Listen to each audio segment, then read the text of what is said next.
Welcome to Tripura Info News Update.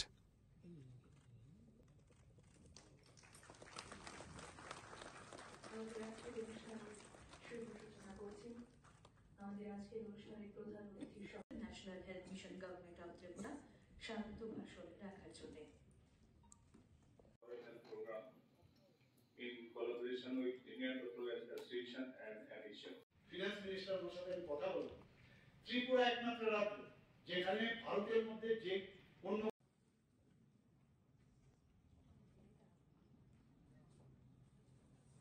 এবং এর কারণে কিন্তু মারা যায়, এইডস এর কারণে মানুষ মরে না, মারা যায় অপরচুনিস্টিক। এই বিষয়গুলো বলা ইন্ট্রাভেনাস ইনজেকশন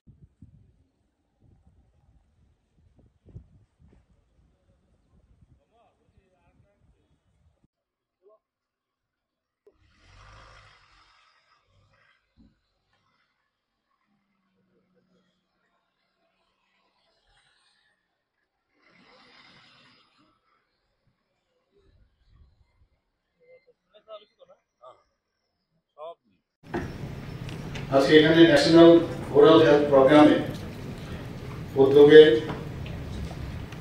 যে আয়োজন, সেখানে আমরা একটু আগে ভিডিওতে আমরা দেখলাম যে শুধু এখানে শুধু আলোচনা বা যে ট্রেনিং শুধু না, এখানে মেগা ডেন্টাল ক্যাম্পের বিভিন্ন স্কুল এবং বিভিন্ন জায়গায় তারা আয়োজন করা হয়েছে, আমরা সেটা দেখতে পেলাম।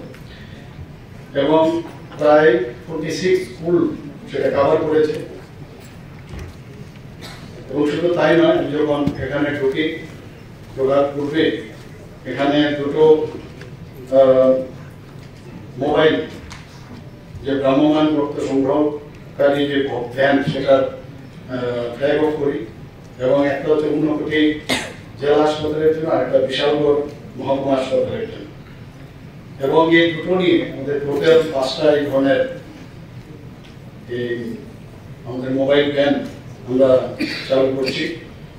এবং এতে করে আগে ব্লাড নেওয়ার পরে ট্রান্সপোর্টের একটা সমস্যা হতো, ব্লাডটাকে ট্রান্সপোর্ট করার পর যা আমাকে বলা হয়েছে যে এসি এটার ভিতরে আছে, টেম্পারেচার মেনটেন করা যায়, যে ব্লাড কালেকশন করে আগে কিন্তু অসুবিধা হতো নিয়ে আসার সময়। তো এতে করে ব্লাডের জন্য যে টেম্পারেচার মেনটেন করা দরকার, ফ্রিজে আমরা জানি যেখানে রাখে প্রায় এবং 6 ডিগ্রি সেলসিয়াসের মতো রাখতে হয়। আমার মনে হয় এই ব্যবস্থার মধ্যে আছে, তো তাতে করে রক্ত নষ্ট হওয়ার চান্সটা খুব কম থাকে। এবং আমাদের যে স্বাস্থ্য ব্যবস্থা, তাতে করে হেলথের যে বিভিন্ন সুযোগ বা বিভিন্ন যে অ্যাডভান্টেজ, সেগুলো আমরা এই ভ্যানের মাধ্যমে আমরা সেটা পাবো। এখানে বলা হয়েছে যে মেডিকেল অফিসার ডেন্টাল, আমার এখনো মনে আছে আগে যখন আমি পাস করে আসলাম আমাদেরকে একটু ডেন্টিস্ট বলা, মানে গভর্নমেন্ট। তো সেটাকে নিয়ে সেই ডেন্টিস্ট থেকে তৎকালীন সময়ে এডিশনাল হেলথ সেক্রেটারি ছিলেন ডক্টর রতিন দত্ত মহোদয়। ওনার কাছে that time I was the secretary of the association. ওনার কাছে গিয়ে বললাম যে বহু জায়গায় আমাদের মেডিকেল অফিসার ডেন্টাল করে বলা হয়, উনি বলেন যে আপনারা কাগজপত্র নিয়ে আসুন, সেটাকে তো বাইরে যখন এটা চালাবো তার তো একটা যুক্তিগতা থাকতে হবে। তো আমার সাথে যখন অন্যান্য যারা সিনিয়র ডেন্টাল সার্জনরা ছিলেন তাদের সাথে আমি কথা বললাম, তো সেইগুলো আমরা কালেকশন করলাম। মেডিকেল অফিসার যেটা আর্মির মধ্যে সেটা আছে এবং রেলওয়ের মধ্যে ছিল, তো সেই কাগজগুলো নিয়ে আমরা ডক্টর রতিন দত্ত মহোদয়ের কাছে যাই। এবং তারপরে কিন্তু উনি ওই ভাইস চেয়ারম্যান, এবং উনি কিন্তু এগুলোকে খুব ইম্পর্টেন্ট দিতেন যে ডেন্টিস্ট কেন থাকে। তো আমাদের পরবর্তী সময়ে যারা ডেন্টিস্ট হিসাবে অলরেডি চাকরি পেয়েছিল, সেটা কিন্তু চেঞ্জ হয়েছে ডেন্টাল সার্জন করে। ডেন্টাল সার্জন থেকে এখন মেডিকেল অফিসার ডেন্টাল হয়েছে। এখানে নার্সিং যারা আগে নার্সিং স্টাফ বলা হয়, কিন্তু আমরা কিন্তু এখানে তাদেরকেও আমরা নার্সিং অফিসার করে আমরা তাদের, আমার যখন মুখ্যমন্ত্রী হই, হেলথ মিনিস্টার হই, তারপরে সেটাকেও কিন্তু আমরা রিকগনাইজ করি। এবং এগুলো কিন্তু আমাদের না, মাননীয় প্রধানমন্ত্রী নরেন্দ্র মোদীজির নেতৃত্বে যেখানে যার যেরকম সম্মান দেওয়া, সেই সম্মান দিতেই হবে, আমরা সেইভাবে কাজ করছি। এখানে আজকে আমরা শুরু করেছিলাম যে চাকরির বিষয়ে যদি কথা হয়, এখন তৎকালীন সময়ে মাত্র 6টা আর 7টার মতো ডেন্টাল সার্জেন্টের পোস্ট ছিল। তো আমরা তখন এর জন্য প্রতিদিন তো আমরা সেখানে গভর্নমেন্টের কাছে আমরা আবেদন করি এবং আমাদের তরফ থেকে একটা আন্দোলনের মতো আমরা সেই ব্যবস্থা আমরা আনি যে যতগুলো ডেন্টাল সার্জন আছে আমরা ডেন্টাল সার্জনদের কেন আপনারা মানে আলাদা করে দেখেন। তো সেই জায়গায় দাঁড়িয়ে 31 পোস্ট ক্রিয়েট হয়েছে, কিন্তু আমাদের তখন ছিল 6 জন মাত্র ডেন্টাল সার্জন। তো 6 জনের মধ্যে 5 জন জয়েন হয়েছে, আমি পরবর্তী অনেক পরে আমি জয়েন করেছি। তারপর তো এগুলো ল্যাপস হয়ে গেছে, মানে পোস্ট ক্রিয়েশন আর ফিলিং দুটোই তো আলাদা। যেটা আমরা এখন ক্যাবিনেটের দিকে কিন্তু আমরা করি, যখন ফিলিং হবে এবং ক্রিয়েশন একসাথে যেন হয়। তো এগুলো আগে এতটা বুঝতাম না, কিন্তু এখন তো পরবর্তী সময় এখন বুঝি যে হোয়াট ইজ ক্রিয়েশন, এবং 1 বছর পরে যদি ক্রিয়েট হয় সেটা যদি ফিল আপ না হয় এটা কিন্তু ল্যাপস হয়ে যায়। তো এটাকে আবার আমরা রিভিউ করে আবার নতুনভাবে তাকে রিভাইভ করতে হয়। এখন তো সেইভাবে তার থেকে কিন্তু কোথায় আগে ইন্ডিভিজুয়ালি কেউ আসতো, সে একটা নিজেরার জন্য ডেন্টাল সার্জনের ডেন্টিস্টের পোস্ট আমরা বের করে দিই। সেই জায়গায় 31 পোস্ট আমাদের ওই সময় আমাদের কারণে সেটা সম্ভব হয়। এরপরে আমরা এখানে এডিশনাল সেক্রেটারি মহাশয় বলেছেন যে রেজিস্ট্রেশনের যে বিষয়, আমাদের কিন্তু কোনো রেজিস্ট্রেশনের ব্যবস্থা ছিল না। সেখানেও অনেক মানে ভাগ বিতরণের পর আমি বলবো আমরা ত্রিপুরাতে, কারণ অনেক ত্রিপুরার অনেক ছেলে মেয়ে বাইরের থেকে পাস করে তারপরে ওরা যে জায়গা থেকে কেউ গুয়াহাটি যেত, কেউ কলকাতায় যেত, বিরাট সমস্যা, গিয়ে থাকা অনেক সময় হতো না। তারপর আমরা কিন্তু এখানে কাউন্সিল আমরা তৈরি করি এবং এটা অ্যাডহক পদ্ধতিতে আগে চলতো, যেটা মান্যতা ছিল না এবং সেটা বছরের পর বছর সেভাবে চলছে, কিন্তু কোনো রকম রেজিস্ট্রেশন অধিকার ছিল না, সেটাও আমরা করলাম।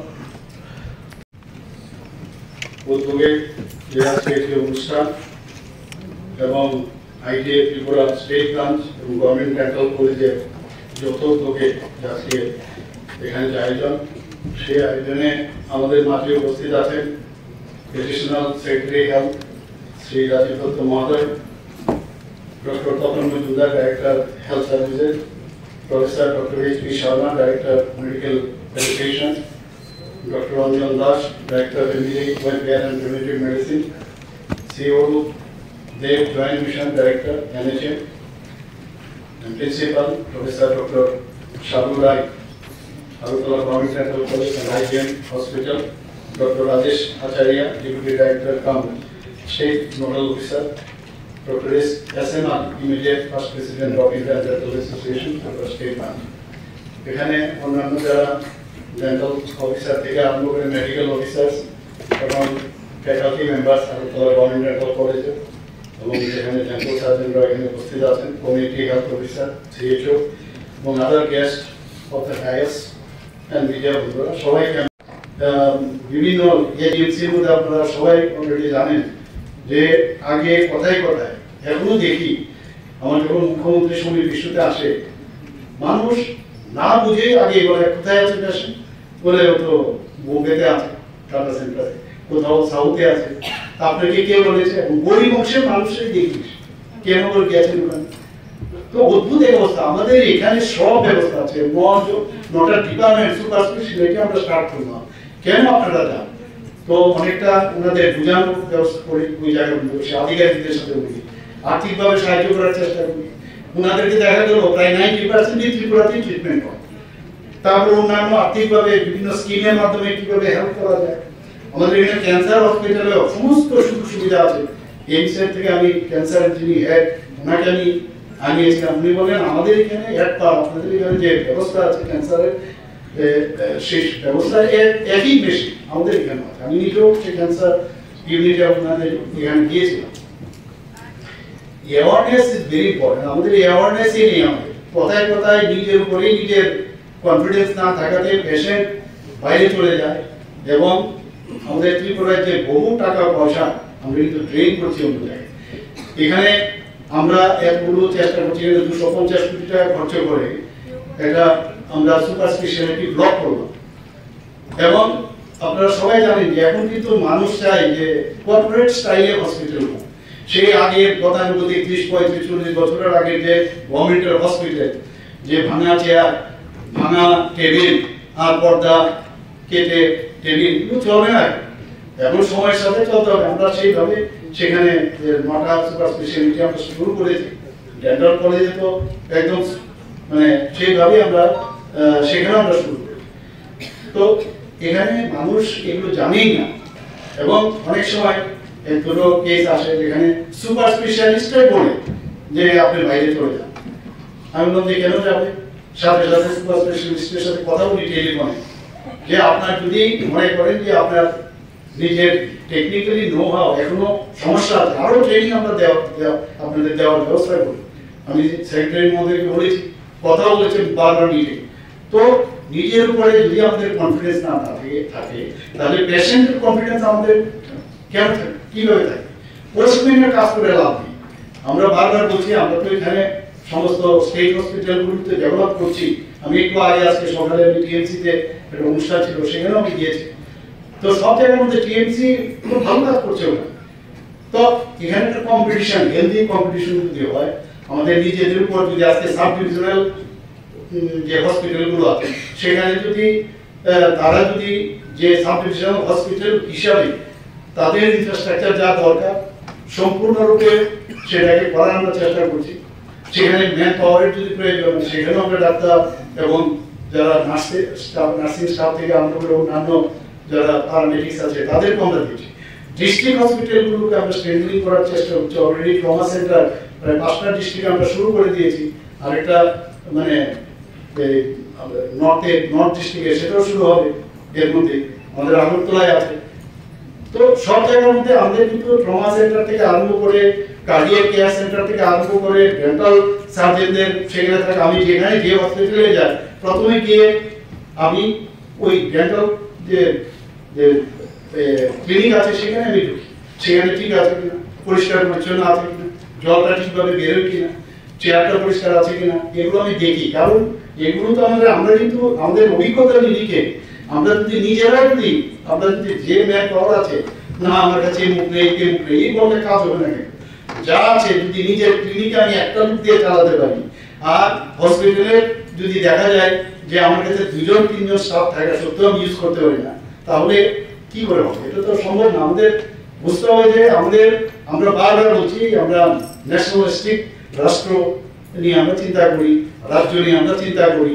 তাহলে আমার যে হসপিটালের যে জিনিসপত্রগুলো আছে সেগুলো আমাদের যতক্ষণ ধরে চিন্তা ভাবনা না আসবে, আমি কোনো রকমে গেলাম দায় সারা ভাব ছেড়ে তাড়াতাড়ি চলে এলাম ক্লিনিকে, এগুলো কিন্তু আমার মনে হয় আজকের তারিখে এর থেকে বেরিয়ে আসতে হবে। প্রপার টাইম, প্রপার সময়ে যাওয়া, প্রপার সময়ে বেরিয়ে আসা, এবং প্রয়োজনে বেশি সময় আরো কাজ করা উচিত। আর শুধুমাত্র ডাক্তারদের যে কাজ, অনেকে ভাবে আমি তো এর জন্য আমার নিয়োগ দেয়, নিয়োগপত্র দেয়, আমাকে তো শুধু দেওয়া হয়, ঠিক আছে, এরকম হয় না। কিন্তু ভালো করে নিয়োগপত্রগুলো যদি আমরা পড়ি সেখানে কিন্তু যে কোনো দায়িত্ব এবং 24/7 সেটা কিন্তু করতে হবে। আমাদের পুলিশ বিভাগে একই রকম, ডাক্তার, পুলিশ, আপনারা we should learn from the bank officer. ওখানে কিন্তু আগে কি হতো, অফলাইনে কাজ হতো, সব হাতে লিখে কিন্তু ওরা কাজ করতো। এখন কিন্তু এবং ম্যাট্রোমেনিয়ালে মানে ডোন্ট মাইন্ড যে ম্যাট্রোমেনিয়ালে আগে ব্যাংক অফিসারদের কিন্তু স্থান অনেক চট্টগ্রামে ছিল, কিন্তু বর্তমানে দেখা যায় যে 11টা-12টার আগে অনেক সময় আসতে পারে না, কারণ অফলাইনে কাউকে আমি লিখে নেবো এই সুবিধা নেই, কারণ কম্পিউটারে তার যতক্ষণ ধরে হিসাব নিকাশ কনফার্ম না হবে সে লিখতে পারে। তো এখন আবার তাদের কিন্তু ম্যাট্রোমেনিয়ালে একটু কম চলে এসছে ওনাদের মানে যে অ্যাকসেপ্টেন্স। তো কথাটা বলার উদ্দেশ্য হচ্ছে আমি এই কারণে বলছি যে আমাদের যদি নিজেরা যদি নিজেদের উন্নত না করতে হয় তাহলে যতই আমরা মানে জিনিসপত্র দিই লাভ হবে না। জিনিসটাকে মেনটেন করতে হবে। আমরা যদি ধরি যে এটা কিছুদিনের জন্য, একটা আমার এখানে এমনও একটা ডেন্টাল চেয়ার আছে, যখন আমি প্রথম শুরু করি আজকেও হচ্ছে ডেন্টাল চেয়ারটা আমার কাছে আছে, তাহলে ডেন্টাল চেয়ার এখানে যদি বলি না আমরা রিকুইজিশন দিয়েছি, গভর্নমেন্ট এখন আমাদের দিচ্ছে না, এগুলো করলে তো হবে না, এগুলো থেকে বেরিয়ে আসতে হবে। আমি আবার আবেদন করবো যে নিজের জিনিসটা নিজেরা বুঝতে হবে। আমরা এটাও দেখেছি যে কিছুদিন আগে আমি মেডিকেল কলেজে প্রায় সময় যাই, রোগীরা এখানে সাংবাদিক বন্ধুরা আছেন প্রায়শই বলে যে একটু এজিএমসি কে দেখুন, এজিএমসি কে দেখুন। তো সেখানেও আমি বলবো আমরা তো জনপ্রতিনিধি, সেখানে গিয়ে এবং এখন মুখ্যমন্ত্রী মালিক শ্রমিক সবাইকে নিয়ে আমাদের কাজের পরিবর্তে যা কাজ করবো তার দাম দিতে হবে। আমরা এর মধ্যে জিন্দাবাদ জিন্দাবাদ 3টা 3:30টার সময় আমাদের মনে আছে সমস্ত গভর্নমেন্ট অফিস থেকে বেরিয়ে যেত, আমাদের দিয়ে দিতে হবে, দিয়ে দিতে হবে। আমি আসার পরে 3% তার আগে 3% দিয়েছিল, আমি ওই জিন্দাবাদ জিন্দাবাদ করতে 29 মাসে আমি 29% দিয়ে আমি দিয়েছি। পরবর্তী সময়ে আরো বাড়িয়ে সেখানে 35% আমি দিয়েছি। এখন আমি চাইছি যে ডিফারেন্সটা যেন আরো কমানোর চেষ্টা করছি, কারণ আমাদেরও আর্থিক বিষয়গুলো আমাদের দেখতে হবে। 1% দেওয়া মানে 100 কোটি টাকা, চাকরির কথা না। তো এইগুলো বুঝতে হবে না, এইসব রাজনীতির নামে আননেসারি কর্মক্ষেত্রে কর্মচারীদের কি করে টাকা আদায় করতে হবে, চাঁদা জুলুম আপনাদের মনে আছে যে ট্রান্সফার পোস্টিং এর জন্য যদি টাকা না দাও তাহলে তোমার ট্রান্সফার কিন্তু হয়ে যাবে। একটা চাকরির ক্ষেত্রে কেউ বলতে পারবে এখন যে পয়সা দিয়ে চাকরি হয়েছে, সুবিধা নেই। আমাদের টেটের মাধ্যমে আসতে হয়, আমাদের টিআরবিটির মাধ্যমে আমাদের ত্রিপুরা আমাদের যে টিচার্স রিক্রুটমেন্ট বোর্ড আছে তাদের মাধ্যমে আসতে হয়। কোনো জায়গার মধ্যে এডিসি করার কোনো সুবিধা নেই। তো আমরা সেই কারণে আমরা সেইভাবে আমরা দিচ্ছি। আমাদের লিভার ট্রান্সপ্লান্ট তো আমরা চিন্তা করছি, হার্ট ট্রান্সপ্লান্টের কথা আমরা আগামী দিনে আমরা চিন্তা করছি। এবং আগে কটা সিট ছিল আমাদের সময় 5টা 6টা এমবিবিএস ডেন্টালের একটা, আস্তে আস্তে বাড়তে গিয়ে 13টা 14টা এরকম, এর মধ্যে একটা ডেন্টাল। আজকে কোথায় 400টা এমবিবিএস সিট। এটা আজকে এখানে যারা বহু লোক আপনারা নিশ্চয়ই বুঝতে পারেন সেই দিনগুলো। এখান থেকে যখন পড়তে আমরা যেতাম কিভাবে থাকা যাওয়া প্রবলেম, কত কিছু, মা বাবার পয়সা পাঠানো এবং আসা যাওয়া কত খরচ হতো। এখন ত্রিপুরাতে 400 এমবিবিএস এর সিট হয়ে গেছে, সরকারি বেসরকারি মিলে। আমরা এর মধ্যে আরো 50টা সিট বাড়ার জন্য টিএমসি আবেদন করেছে, তার জন্য আমি চেষ্টা করছি। ডেন্টালের 63 50 থেকে শুরু করেছি, 63 হয়েছে। বিএসসি নার্সিং একটা সিট ছিল, সেই দিনগুলো মানুষ ভুললে চলবে না সেগুলো। এবং বিএসসি নার্সিং এর একটা সিট পেয়েছে, আর আজকে আমাদের এখানে অলরেডি 50 সিট শুরু হয়ে গেছে। আমাদের গভর্নমেন্ট লেভেল, বেসরকারি সরকারি লেভেলে সব জায়গার মধ্যে আমাদের মানে সেইগুলো ব্যবস্থা হয়েছে। এখানে পড়ার সুযোগ আছে, মেডিকেল হাব হচ্ছে, এখানে আমাদের ফার্মেসি কলেজ হয়েছে। কি না হচ্ছে, সরকারি বেসরকারি যারা নার্সিং কোর্স, বিভিন্ন যে নার্সিং কোর্সগুলো সেটা পড়ার সুযোগ পাচ্ছে। এখানে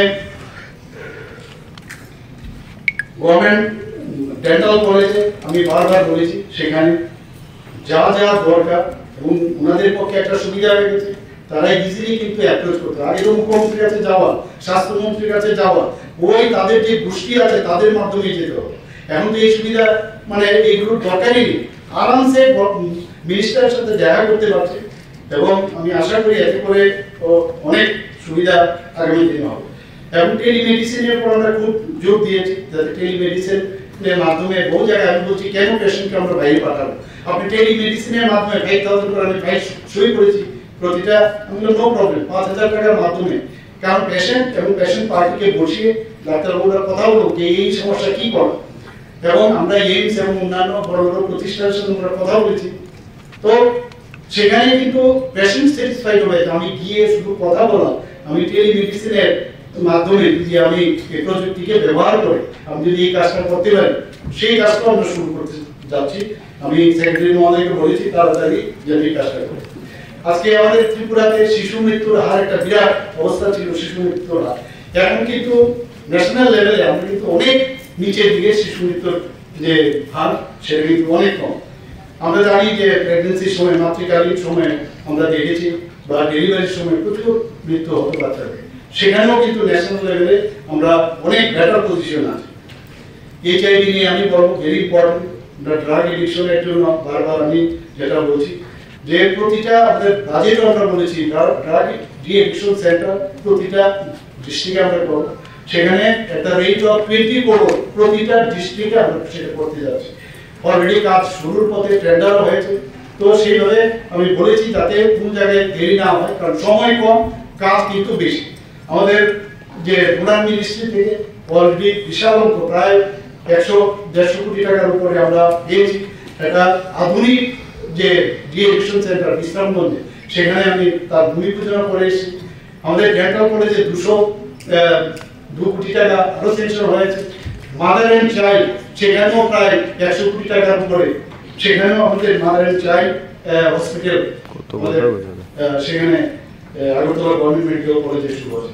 এইচআইভি নিয়ে আমি একটা কথা বলবো, এই যে ডিএডিকশন আমরা সেন্টার তো করছি, গভর্নমেন্ট তো সব করবে, কিন্তু আমাদেরও কিন্তু সচেতন থাকতে হবে, বিশেষ করে ডাক্তারবাবুরা সবাই এটা সচেতন থাকতে হবে। আমরা জানি এইচআইভি কিন্তু যখন হয় তখন কিন্তু সেটা সাইন এন্ড সিম্পটম নাও থাকতে পারে, অনেক সময় আমরা বুঝি না। আমার মনে হচ্ছে ওকে ব্লাড টেস্টও করতে দেবে না। কাজে এর জন্য আমরা একটা মেকানিজম তৈরি করছি কিভাবে যত বেশি স্ক্রিনিং করা যাবে তত বেশি আর বোঝা যাবে। তো তার জন্য আমরা একটা ফর্মুলা তৈরি করছি, কারণ আমরা আগে একটা মণিপুর নর্থ ইস্টার্ন জোনের মধ্যে, ইভেন ভারতবর্ষের মধ্যে একদম প্রথম স্থানে মণিপুর ছিল। ত্রিপুরা এখন আউট অফ 8 যে স্টেট তার মধ্যে 4th পজিশন। তা আমরা যদি এই অ্যাওয়ারনেস আমরা না করি, সব জায়গায় অ্যাওয়ারনেস, ডাক্তারি তো অ্যাওয়ারনেস থাকবে, কিভাবে ব্রাশিং এখানে বলা হয়েছে, কিভাবে ব্রাশ করতে হবে, কিভাবে ফ্লসিং করতে হবে, কিভাবে দাঁত এবং মুখের যত্ন রাখা যায়, অ্যাওয়ারনেস সর্বত্র। এইচআইভি যখন কেন হয় তার সম্পর্কে বলা, এগুলো কিন্তু সবার কাজ, বিশেষ করে ডাক্তারবাবুদের। এইচআইভি যখন মেয়েদের তাদের সম্ভ্রম যে মানে সেখানে নষ্ট হয়েছে, তাদের সম্পর্কে আমি ওনাদেরকে বলবো, কোথায় অগ্নিসংযোগ হয়েছে, কতগুলো লোক এখনো তার হ্যান্ডিক্যাপ রয়েছে তাদের অত্যাচারে। আমার মনে আছে শুধু সাউথে আমি গিয়েছি, সাউথে 69 জনকে খুন করেছে। আমাদের সরকার আসার পর একটা রাজনৈতিক সন্ত্রাস, কিন্তু একটা রাজনৈতিক খুন হয়নি। আমি বিষয়গুলো নিয়ে আসছি, ওনাদেরকে বলেছিলাম যে আপনারা নিজের আইনাটা নিজের আগে দেখুন, আগে ফিঙ্গার দেওয়ার আগে অন্যদের 4টা আঙুল কিন্তু আপনাদের দিকে থাকে। এখানে আজকে আইন শৃঙ্খলা এত ভালো থাকাতে আজকে আমাদের যে ন্যাশনাল লেভেল আমাদের এখন 28টা রাজ্যের মধ্যে নিচের দিকে বারবার বলি আমরা এখন যে ল এন্ড অর্ডার সিচুয়েশন আমরা 3rd পজিশন। ডাটা আমি এমনিতেই বলবে, তাও কিছু না বলি যে আইন শৃঙ্খলা নেই, আইন শৃঙ্খলা তোমাদের সময় কি ছিল, একজন আরেকজনের পরিপূরক। একবার 5 বছরের জন্য ছিল, কি অবস্থা ছিল কংগ্রেসের, এর আগেও কি ছিল, আর এরপরে কি ছিল কমিউনিস্টদের সময় 35 বছর, চারিদিকে এক রাজ্য থেকে মানে এক জায়গা থেকে আরেক জায়গায় যাওয়া কি অসম্ভব। টেররিস্টদের নাম আছে, টেররিস্ট ফ্রি করা হয়েছে মাননীয় প্রধানমন্ত্রীজি এবং মাননীয় আমাদের হোম মিনিস্টারের কারণে সেটা সম্ভব হয়েছে। সমস্ত এনএলটি এজিটিএফ এর ওরা আমার সামনে অস্ত্র তারা সমর্পণ করেছে। তো সেই জায়গায় এখন ত্রিপুরা কিন্তু একটা শান্তি জায়গা, মানুষ বাইরে থেকে আসছে এখানে, ওরা বিনিয়োগ করতে চাইছে আমাদের এখানে। আমরা অলরেডি জায়গা দিয়েছি, মণিপুর থেকে মণিপুরের যে অবস্থা সেখানে ওরা থাকতে চাইছে না, ওরা বলছে আমরা এখানে বিনিয়োগ করবো, এবং তাদের জন্য আমরা জায়গা দিয়েছি। আরো অনেক মানে হেলথ সেক্টরে আরো যারা সুপার স্পেশালিটি কাজ করতে চায় তাদেরও আসছে এখানে। আমি আইএসএ ঢুকতে বাদ দিকের যে জায়গার জমিটা আছে সেটাও আমি অলরেডি প্ল্যানিং করেছি, এবং তার জন্য আমাদের বাজেটও আমরা রেখেছি। একদম আধুনিক মানে একটা আই হসপিটাল সেখানে করা হবে, এবং সেখানে 100 বেডের হসপিটাল করা হবে, সমস্ত সুযোগ সুবিধা যাতে বাইরের আইয়ের জন্য কেউ না দিতে হয় সেই ব্যবস্থা আমরা করছি। আমি চাই যে এই যে আমরা আমাদের যে উদ্যোগ, সেই উদ্যোগের সাথে আপনারা সবাই মিলে আমাদের সাথে সামিল হবেন, এবং বাস্তবটা আমাদের বুঝতে হবে যে কে আপনাদের সাথে ছিল, কে আপনাদের সাথে আছে, কিভাবে আছে ছিল আর এখন কিভাবে আছে। আমি আজকে এই যে programme state level training of medical officer, dental, nursing officer, community যে health officer, national whole oral health programme, national health mission, environmental অ্যাসোসিয়েশনের এই উদ্যোগে আমি ধন্যবাদ দিয়ে, এবং এই যে প্রোগ্রাম সেটা সাকসেস হোক সেটা আমি আশা করি এবং শেষ করছি। নমস্কার। Subscribe to Tripura Info and press the bell icon so that you never miss any latest updates and news on Tripura.